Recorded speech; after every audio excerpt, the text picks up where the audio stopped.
I pledge allegiance to the flag of the United States of America and to the republic for which it stands, one nation, under God, indivisible, with liberty and justice for all.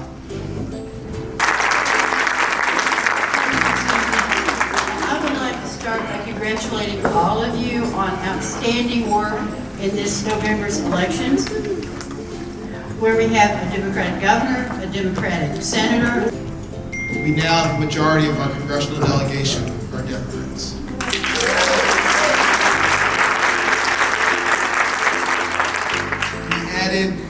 We have more Democratic senators, at least we will, in January than we did before the election.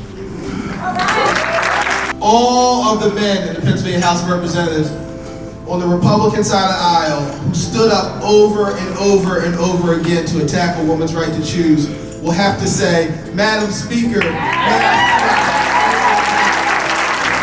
Starting with Commonwealth Court, where there's one vacancy. Brian Neff from Pittsburgh, would you stand? Two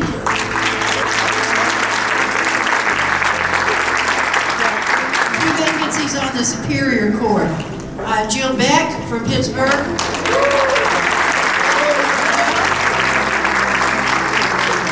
And Judge Pat Dugan, who's President Judge of the Municipal Court in Philadelphia. Now, there's one vacancy on the Supreme Court. We are pleased to welcome back our friend Judge David Kunzelman, currently in the Superior Court.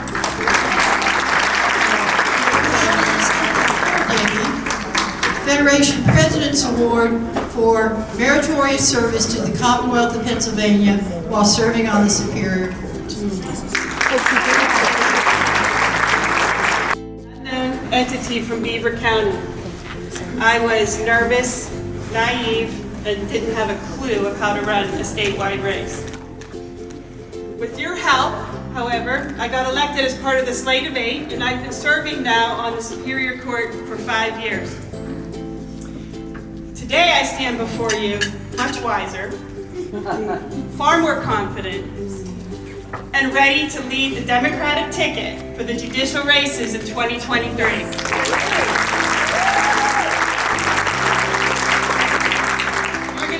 A lot from me about my qualifications. I don't want to take up time, nor do I want to take any time from the honorees. I can't wait to hear your stories, because together we make this Commonwealth a better place to live. But I do want to set the expectation right now. There are 4 races. In 2015, there were 5 races. We took all 5. We haven't swept again since, but we will this year. We need to keep this blue wave moving across Pennsylvania. We got a Democratic governor, we have Democratic senators, and we're going to have a majority on the courts of Pennsylvania with your help.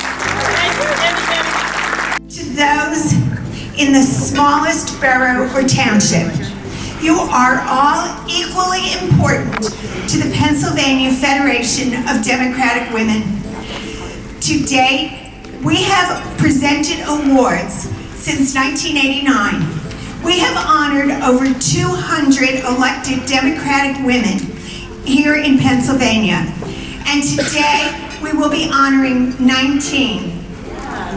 I've been shaking in my shoes ever since I heard that our about to be Madam Speaker of the House of Representatives were last year's speaker.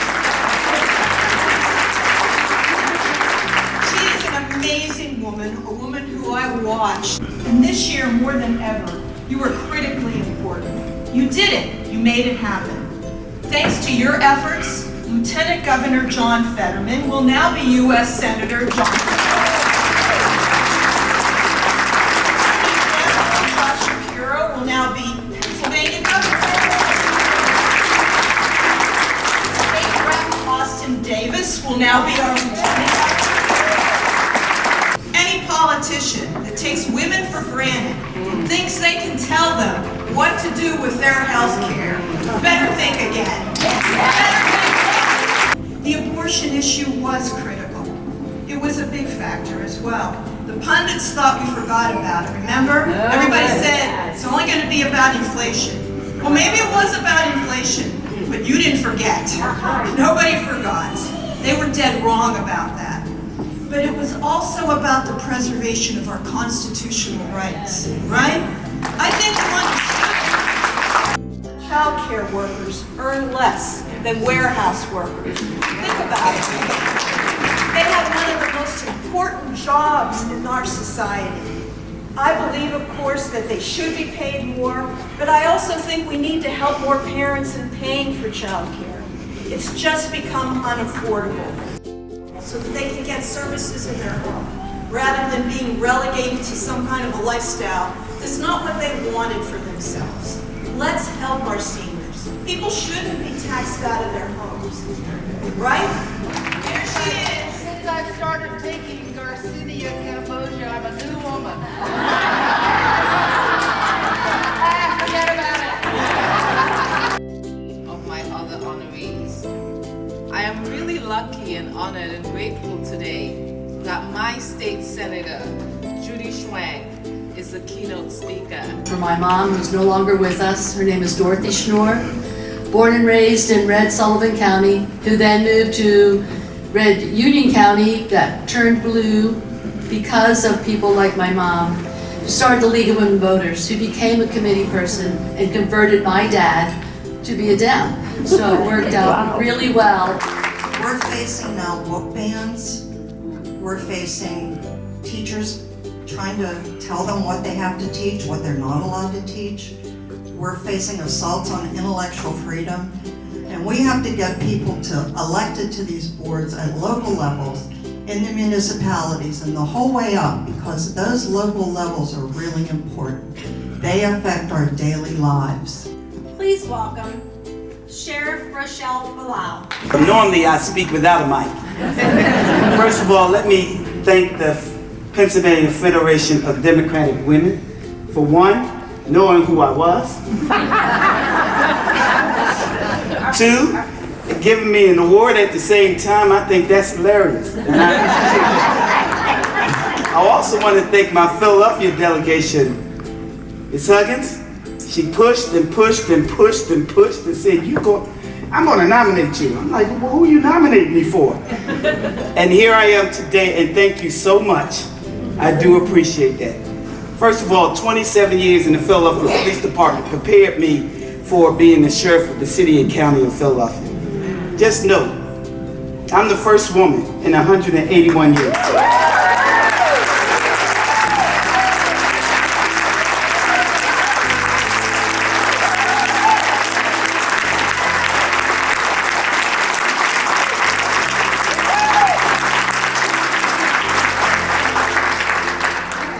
And I won't be the last.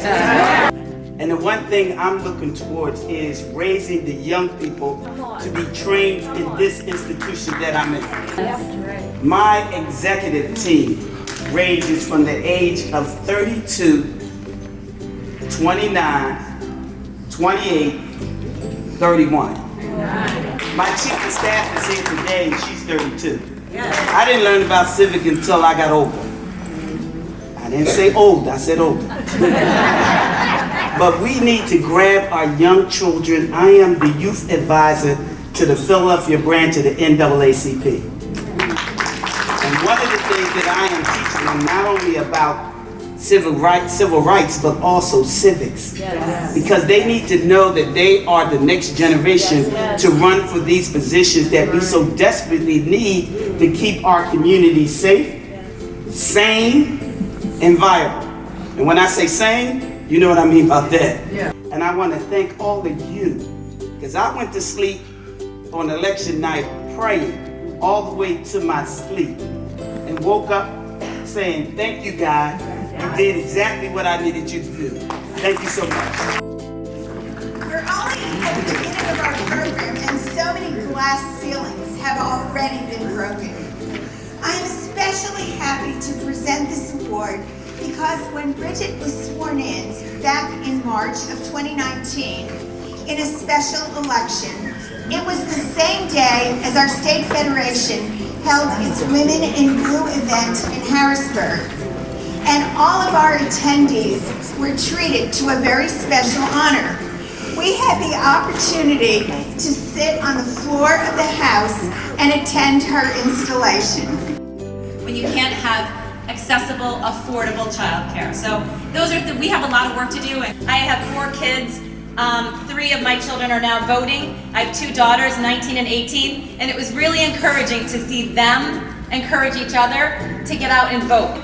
It's people like my daughters that are 18 and 19, and my mom, who's almost 80, her generation that knew what they did not have access to, taking care of my generation, my children, that know that could be taken away from them. The access to help, to making their own decisions about their own body, family planning, and it's really important that we were able to educate people, and it's groups like you here today that do that. So thank you to the Pennsylvania Democratic Women for having me here today. Or many people are now privileged to live in a country where democracy has a say, where a citizen's voice is heard. I want to remind every single one of the women in here that we have come a long way from a time when we couldn't speak in public.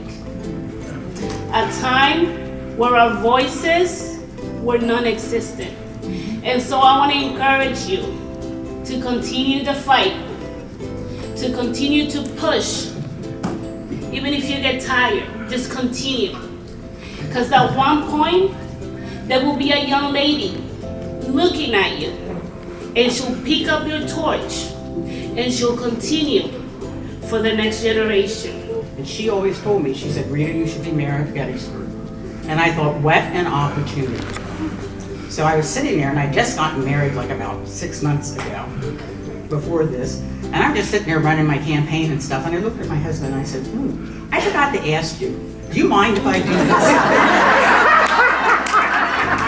And that's when he responded with those 3 little words every woman wants to hear. Whatever you want. As Bill Clinton stated recently at his Clinton Global Initiative, it is our duty as a nation to, quote, cultivate a culture of possibility. I personally do not think there is a better institution in the United States today that works as hard as public schools do to raise good American citizens. Now, as the sheriff pointed out, we need to do a better job, because we aren't teaching civics well enough or for enough credits, I think. However, I will say this, what I've learned about our school community is that everybody, students, faculty, staff, get up every day and do the best they can. So I would ask you to please consider running for school board. And above all, always, always, always, please, always join us in supporting your public schools. Thank you. But I know I talk with my colleagues from the House who are here all the time about young people and how we really do need to touch where they are. And that's why I'm happy to say they did get out and vote. Yes, they did get out and vote. And these Gen Zs, they got out and voted.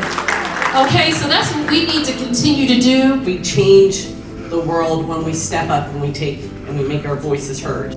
As mayor, we flipped the entire board of Avondale Borough. It is a whole wonderful. If it were not for people doing the work like you are doing, I would not be where I am at. Allegheny County would not be blue the way that it is. We would not have the majority in the state house in 2023. We would not have the first woman Speaker of the House in Pennsylvania's House of Representatives. That's huge. We are very lucky and we are very fortunate in Lawrence County. We have a strong group of women that are leading the way and bringing others along with us. I have to say, in Lawrence County, I was elected, but the last female that was elected in Lawrence County was 30 years ago. We have to stop that. We have to stop that. Be the representatives of those young women who are looking up to us to let them know it's okay to step out of your comfort zone and do the things that you need to do, because other people are trying to make those decisions for us. When I said, and my husband, who was home with my 5 children, did you catch that 5 children? Ages 16, 12, 11, 5, and 1.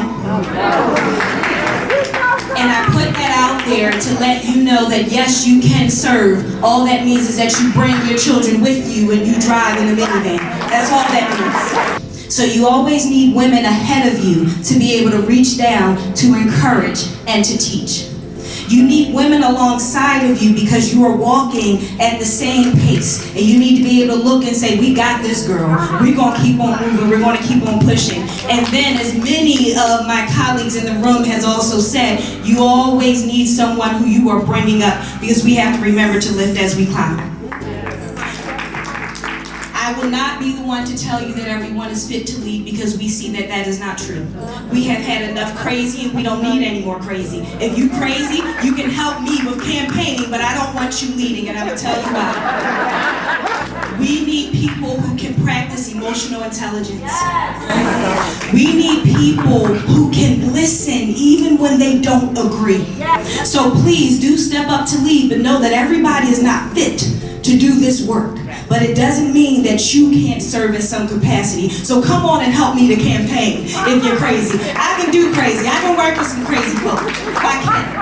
I can, because you belong in these spaces. So I thank you for your time, and I encourage you, women, caretakers, psychologists, psychoanalysts, doctors, lawyers, we occupy all of those things, and we do it well, we do it with grace. Take care of yourselves and take care of your sister alongside of you. Thank you very much. In my daughters, I see the present and the future in the fight for democratic ideals, and in their eyes, I truly know that the future is really female. My family and my why, I understood the assignment when you talk about family. This is my son, Stephen, and I'm so honored because I never thought to be in this particular space, but since I'm here, I might as well share my story. If it wasn't for this kid of mine years ago riding home saying, Mom, it's dirty where we live. I don't like where we live. I don't want to be associated where we live. So I'm like, well, why is that? He's like, well, I don't see any trees, I don't see any flowers, I don't even see anything happening. So that was my assignment and making it happen, not only for me, but for my family and for my community. And so Stephen's only 17 years old, but he was, in terms of civic responsibility, he was able to be a poll watcher, working for the first time in Philadelphia. He's not even old enough to vote. When we show up, we win. And when we show up big, we win big. To run for office. A lot of my consultants early on and during the campaign, were kind of annoyed that they had to think about a toddler in the middle of the campaign. But once they got into the habit of accounting for a toddler, it really became easy. It was just a matter of being able to think about the fact that there's a toddler in the picture. There's a whole bunch of consultants and campaign staffers who are now trained to work with a candidate who's the primary caretaker. So thank you so much for this award, and please continue to think about the ways in which we can integrate really the full family into the campaign process. Of course, Aunt Levinson's going to make me cry. Oh my goodness gracious. I'm going to try to do it this way. First of all, I want to thank the Pennsylvania Federation of Democratic Women for this wonderful recognition. It's a pleasure to be here among friends in political action. My name is Joyce Moore, and I serve Upper Milford Township in Lehigh County as a township supervisor. By the way, Upper Milford Township is the township where Pat Toomey lives. Honorees, that you are here because your local Democratic women's clubs are proud of you. And your State Federation of Democratic Women is proud of you. And we want you to know that your hard work and your dedication have not gone unnoticed and unappreciated. Let's have another round of applause for all of our wonderful honorees. Thank you for joining us today to celebrate this important event. And may you have a safe and healthy holiday season. Again, thank you all very, very much.